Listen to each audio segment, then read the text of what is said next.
जय श्री सद्गुरुदेवाय नमः। जय श्री गणपति देवाय नमः। ओम नमो भगवते वासुदेवाय नमः।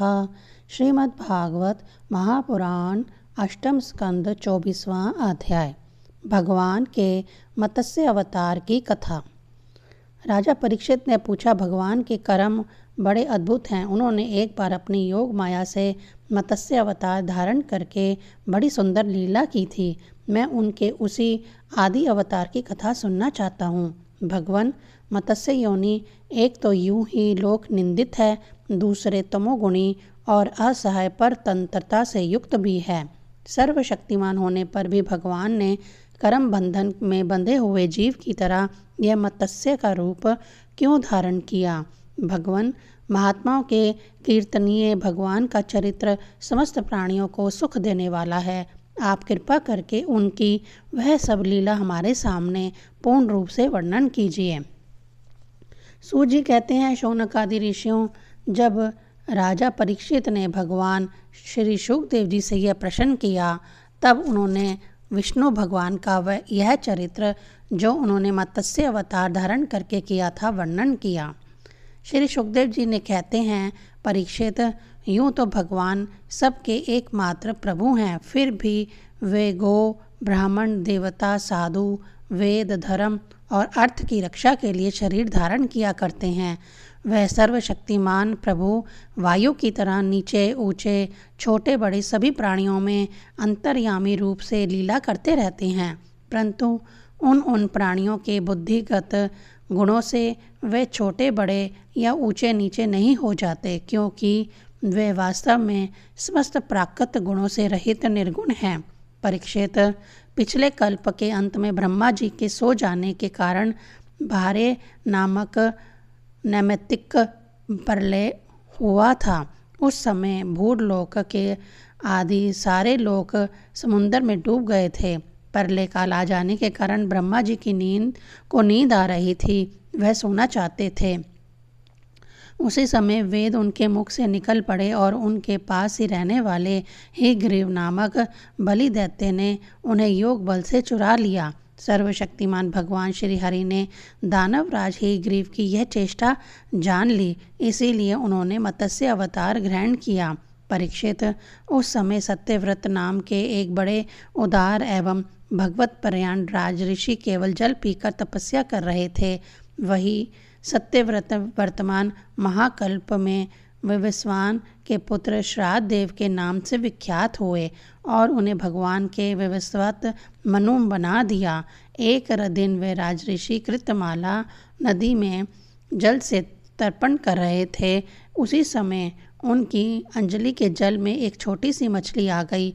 परीक्षित, द्रविड़ देश के राजा सत्यव्रत ने अपनी अंजलि में आई हुई मछली को जल के साथ ही फिर से नदी में डाल दिया। उस मछली ने बड़ी करुणा के साथ परम दयालु राजा सत्यव्रत से कहा, राजन, आप बड़े दीन दयालु हैं। आप जानते ही हैं कि जल में रहने वाले जंतु अपनी जाति वालों को भी खा डालते हैं। मैं उनके भय से अत्यंत व्याकुल हो रही हूँ। आप मुझे फिर इस नदी के जल में क्यों छोड़ रहे हैं। राजा सत्यव्रत को इस बात का पता नहीं था कि स्वयं भगवान मुझ पर प्रसन्न होकर कृपा करने के लिए मछली के रूप में पधारे हैं।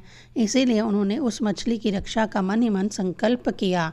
राजा सत्यव्रत ने उस मछली की अत्यंत दीनता से भरी बात सुनकर बड़ी दया से उसे अपने पात्र के जल में रख लिया और अपने आश्रम में ले आए।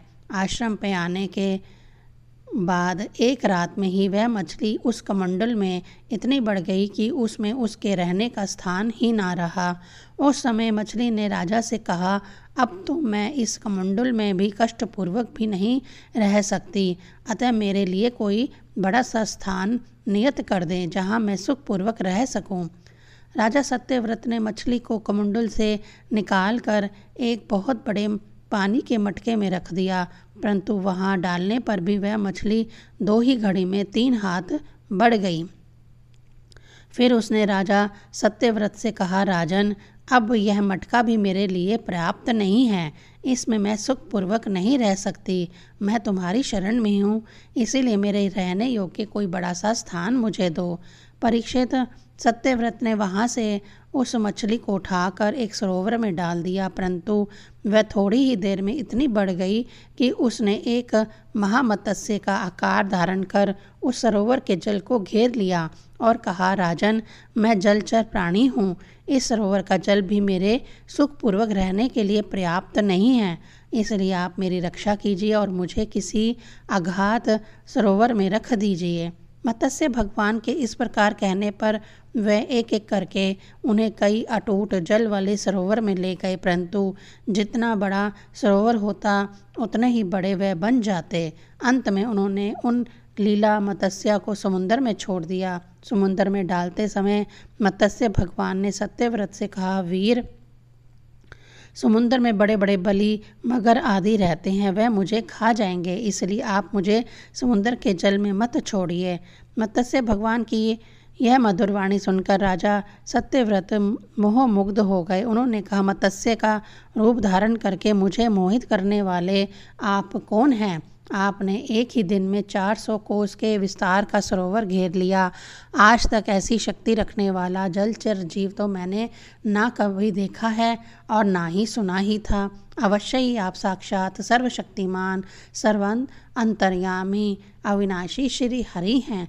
जीवों पर अनुग्रह करने के लिए ही आपने जलचर का रूप धारण किया है।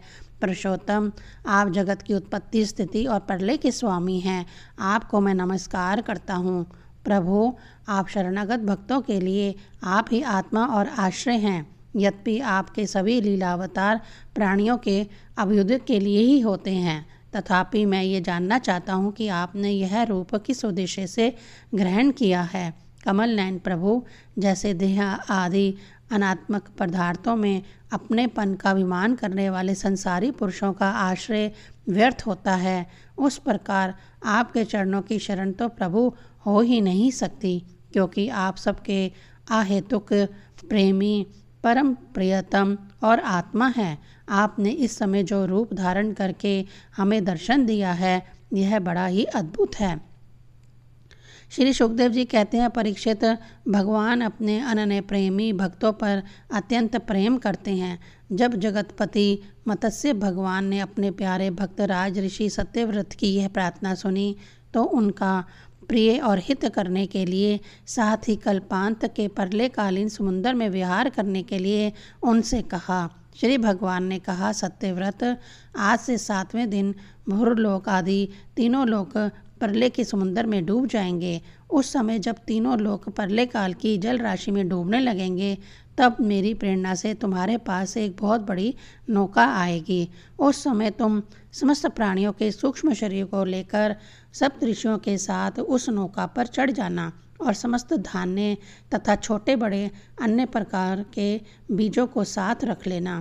उस समय सब और एकमात्र महासागर लहराता होगा, प्रकाश नहीं होगा। केवल ऋषियों की दिव्य ज्योति के सहारे ही बिना किसी प्रकार की विकलता के तुम उस बड़ी नाव पर चढ़कर चारों ओर विचरण करना। जब प्रचंड आंधी चलने के कारण नाव डगमगाने लगेगी, तब मैं इसी रूप में वहां आ जाऊंगा और तुम लोग वासुकी नाग के द्वारा उस नाग को मेरे सींग में बांध देना। सत्यव्रत, इसके बाद जब तक ब्रह्मा जी की रात रहेगी, तब तक मैं ऋषियों के साथ तुम्हें उस नाव में बिठाकर उसे खींचता हुआ समुद्र में विचरण करूँगा। उस समय जब तुम प्रश्न करोगे, तब मैं तुम्हें उपदेश दूंगा। मेरे अनुग्रह से मेरी वास्तविक महिमा, जिसका नाम पर ब्रह्म है, तुम्हारे हृदय में प्रकट हो जाएगी और तुम उसे ठीक ठीक जान लोगे। भगवान राजा सत्यव्रत को यह आदेश देकर अंतर्ध्यान हो गए। अतः अब राजा सत्यव्रत उस समय की प्रतीक्षा करने लगे जिसके लिए भगवान ने आज्ञा दी थी। कुशों का अग्रभाग पूर्व की ओर करके राज ऋषि सत्यव्रत उन पर पूर्ववत मुख से बैठ गए और मत्स्य रूप भगवान के चरणों का चिंतन करने लगे। इतने में ही भगवान का बताया हुआ वह समय आ पहुंचा। राजा ने देखा कि समुद्र अपनी मर्यादा छोड़कर बढ़ रहा है। प्रलय काल के भयंकर मेघ वर्षा करने लगे। देखते ही देखते सारी पृथ्वी डूबने लगी। तब राजा ने भगवान की आज्ञा का स्मरण किया और देखा कि नाव भी आ गई है। तब वह धान्य तथा अन्य बीजों को लेकर सप्तऋषियों के साथ उस पर सवार हो गए। सप्तऋषियों ने बड़े प्रेम से राजा सत्यव्रत से कहा, राजन, तुम भगवान का ध्यान करो, वह ही हमें इस संकट से बचाएंगे और हमारा कल्याण करेंगे। उनकी आज्ञा से राजा ने भगवान का ध्यान किया। उसी समय उस महासमुंदर में मत्स्य के रूप में भगवान प्रकट हुए। मत्स्य भगवान का शरीर सोने के समान दीप्तिमान था और शरीर का विस्तार था 4 लाख कोस। उनके शरीर में एक बड़ा भारी सींग भी था। भगवान ने पहले जैसे आज्ञा दी थी उनके अनुसार वह नौका वासुकी नाग के द्वारा भगवान के सींग में बांध दी गई और राजा सत्यव्रत ने प्रसन्न होकर भगवान की स्तुति की। राजा सत्यव्रत ने कहा, प्रभु, संसार के जीवों का आत्मज्ञान अनादि अविद्या से ढक गया है। इसी कारण वे संसार के अनेकानेक कलेशों के भार से पीड़ित हो रहे हैं। जब अनायास ही आपके अनुग्रह से वे आपकी शरण में पहुंच जाते हैं तब आपको प्राप्त कर लेते हैं। इसीलिए हमें बंधन से छुड़ाकर वास्तविक मुक्ति देने वाले परम गुरु आप ही हैं।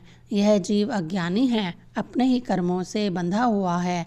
वह सुख की इच्छा से दुखप्रद कर्मों का अनुष्ठान करता है, जिनकी सेवा से उसका यह अज्ञान नष्ट हो जाता है। वह ही मेरे परम गुरु आप मेरे हृदय की गांठ काट दें। जैसे अग्नि में तपाने से सोने चांदी के मल दूर हो जाते हैं और उनका सच्चा स्वरूप निखर आता है, वैसे ही आपकी सेवा से जीव अपने अंतःकरण का अज्ञान रूप मल त्याग देता है और अपने वास्तविक स्वरूप में स्थित हो जाता है। आप सर्वशक्तिमान अविनाशी प्रभु ही हमारे गुरुजनों के भी परम गुरु हैं, अतः आप ही हमारे भी गुरु बने। जितने भी देवता, गुरु और संसार के दूसरे जीव हैं, वह सब यदि स्वतंत्रता रूप से एक साथ मिलकर भी कृपा करें तो आपकी कृपा के 10,000वें अंश के अंश की भी बराबरी नहीं कर सकते।